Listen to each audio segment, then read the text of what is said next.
Thank you, Gary Wilkinson. Yes, just moments away from the start. This is like the old days. 55 cars on the grid, an absolutely capacity field as they get away on the green light.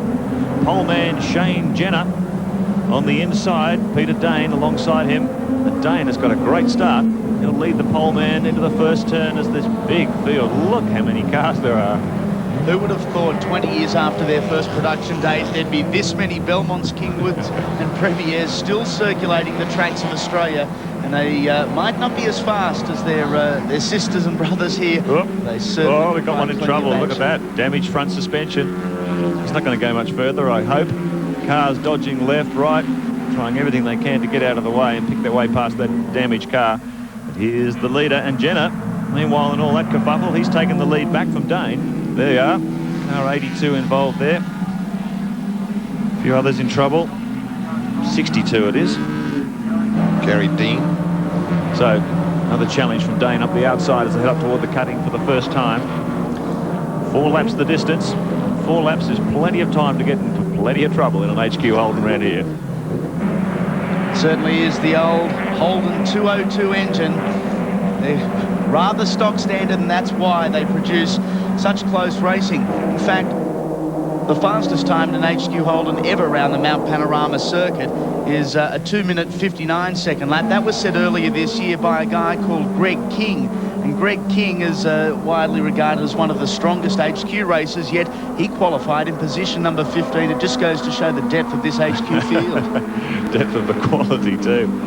It's just amazing. I mean, I think every HQ Holden 4-door sedan in the country has ended up as a race car. You certainly don't see HQ Holdens on the road much anymore. 55 of them started this race. I wonder how many will finish there. Down through the dipper the first time. 202 cubic inch Holden red engine, the standard 3-speed gearbox. They cost a lot of money to prepare. They come with a control suspension package designed for cheap motorsport. You can see the popularity here. Don't hurt the hip pocket. Plenty of people want to get involved. Conrod straight for the first time, and the Holden red, as Mark said, 95 kilowatts of power. Stunning. Belted down Conrod straight, and it's pretty much Indian file at this stage, but about 20 kilometres remain in this one. So Peter Dane in control from our poleman Shane Jenner from Victoria. The rest of the field 3 wide, some of them coming through Caltech's chase for the first of 4 laps. And it's bumper-to-bumper traffic all the way down toward pit straight. No traffic lights on Mount Panorama to break up this bunch. Oh, wow. Whoa! We got one out of shape. 98 just bounces up over the ripple strips. Neville Haley. Go on, your Nev. So hard under brakes as they come down toward pit straight for the first time. It's Peter Dane, and he's been very strong here over the years in HQ racing at Mount Panorama. These 3 up front certainly do look strong. Shane Jenner, Peter Dane and Keith Davidson. 1, 2 and 3 at the moment, and you get the feeling these 3 are pretty much going to dominate proceedings. 1 down of 4, and the troops are slowly starting to settle. A little wide. The apexes on some of the corners really mean very little in the HQ Holden. There are various arcs that various drivers try. Dane coming under some pressure now from Shane Jenner, who pulls out of the slipstream, if you can do such a thing. It is possible. And Jenner now takes advantage of that little toe to edge in front of Peter Dane. These 2, of course, in charge and qualifying, both taking up the front 2 grid positions. And Keith Davidson, also from Victoria, very, very close to Dane on the way out of Repco Bend, so it's a really tight threesome here. There's not much of a gap back to the rest of the traffic.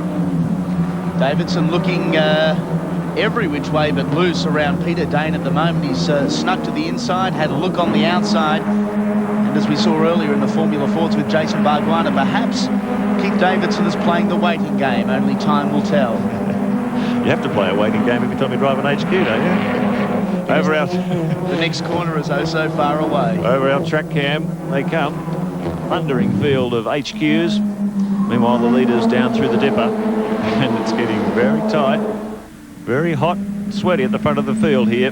Jenner took command coming up Mountain Straight that last time around. He's holding it, but there's plenty of pressure behind, and everyone's just waiting for one of these guys to make a little mistake, and they'll be through.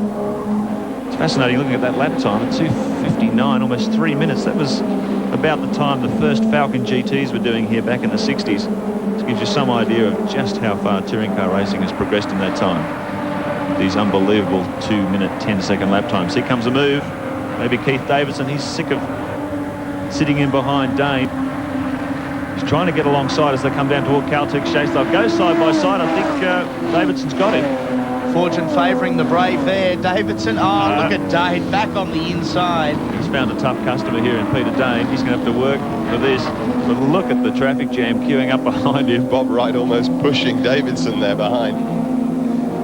There's talk that there may even be a V8 HQ series coming up based on the popularity of the 6-cylinder version. So there may even be more HQ Holdens on Australian racetracks in future. Look at this bunch as they come onto pit straight once again. If there is a V8 series, all Holden wreckers beware.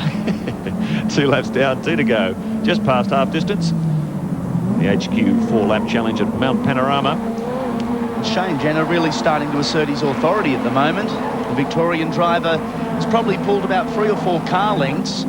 Actually, it's increased as he heads up Mountain Straight for the first time. Davidson again looking at Dane, and Peter Dane will not give you an inch, you can be assured of that. And Davidson's just got the headlights on to make sure Peter's well and truly aware he's there. I don't think he needs reminding. Look at this, 3 wide, and Davidson's getting squeezed for room, just puts his wheels out over the white line, puff of dust. So Dane's telling him in no uncertain fashion, you're going to have to work hard to get past me. And now car 19 comes up the outside, Bob Wright. So just an indication of how evenly matched these cars are. It's just one little mistake, cost you plenty. Keith Davidson will not put up the white flag, reminiscent of a driver of the early 80s, Phil Harrison, who was one of the most dogged HQ competitors ever to step foot on the mountain. A legend, I would have said. Look at that one bouncing over the ripple strips, just hanging on to it. And it may look slow to the viewers at home, but I can assure you doing these speeds over the top of Mount Panorama would really be quite a handy ride. Look at Davidson, he's throwing this car in every direction, really getting the tail happy. It's a very, very economical and competitive form of motorsport, really. Certainly is. And there's one in trouble. Came back for a detail. Looks like a flat front tyre there, so trying to limp it back to pit. Meanwhile, out at the front, Jenner holding on to this outstanding lead. Look at Davidson, he's going to attack again on the inside of Dane. Let's see if he can hold him this time. Moves over to, then gives Dane a taste of the dust on the outside of the track. So they're 1-1 in that score. He's got to stay there, having got him front. He's got to stay there now. You would assume Peter Dane would be quite eager to fight back. He has a look on the outside, ventures onto the grass, decides that's not the best form of attack, and once again slots in behind Davidson. Whoa! Davidson, a big slide. Gathers it up. I was about to ask when do these things start to run out of brakes, but I think I've just found out. So look, that's cost Davidson plenty. He's dropped back a mile of positions there. So Davidson, a little punt there too. Car 19, Bob Wright, trying to give Dane a little bit of a hurry up. Come on, fella. We've got to get up and try and catch Jenner. 1 lap remaining. Jenner really has done a fantastic job. He has been the informed driver throughout qualifying over the last couple of days. We are on the last lap. And Victorian driver Shane Jenner, car number 9, leads the troop up towards the mountain for the final time, and a fantastic shot, and you can see a huge crowd building up here at Mount Panorama for the big one tomorrow. Look at Bob Wright. He's got a great run on Dane coming up time. Dane just backs off to give him a bit of racing room. 81 comes into the picture now. David Wood in the orange HQ. It's never over till it's over at HQ Racing. Now, it looks like Wright may have closed a little bit of the gap on Jenner as they come up the hill for the final time. Keith Davidson, I think, still got his blinker on. And look at David Wood. He qualified 8th. Now he's right up there behind Peter Dane. Up in 4th position. So he's moved up 4 slots, and he could easily move up another 4 by the time this race is over. Over our track cam once again. Gives you a great indication, not necessarily of the speed the guys are driving, but the closeness of the racing, and Dane really pushing the number 12 car to its absolute limits here. He doesn't want that wing mirror. It's just sideline time. Bob Wright, you can't go much harder than that. There's no track left outside when you get the wheels up on those ripple strips. That's just sand traps all the way to the fence. There's a few people have done that and got it all wrong. Win Percy, Wayne Gardner will tell you what that's like coming through there, and Alan Moffat. It's bitten a few top drivers. Whoa, car 7. Here we go. And he's had a big tank slapper, brought it back under control. The crowd roar as Graham Bolter just holds it up against the concrete fence. Now a big challenge from David Wood on the inside. David Wood has been the charger in the pack. He's come out of nowhere. Bob Wright fighting back on the outside down Conrod. Who's got the most squirt in a straight line? Peter Dane, he's in second. Jenner, he's well gone. If he doesn't make a mistake, he's came and hosed. But look at this barrel in second position. They'll be almost 3 wide as they come through the chase for the final time. Watch out, it is on in earnest. What is going to happen going into Caltex? Dane able to hold them at bay, but there's a freight train of 3 or 4. Certainly is a freight train, Andy. Look at the bumper to bumper. You just could not get the cars closer than this as they come down under brakes for the final time. If they've got any brakes left, they'll certainly be hoping they can apply them here.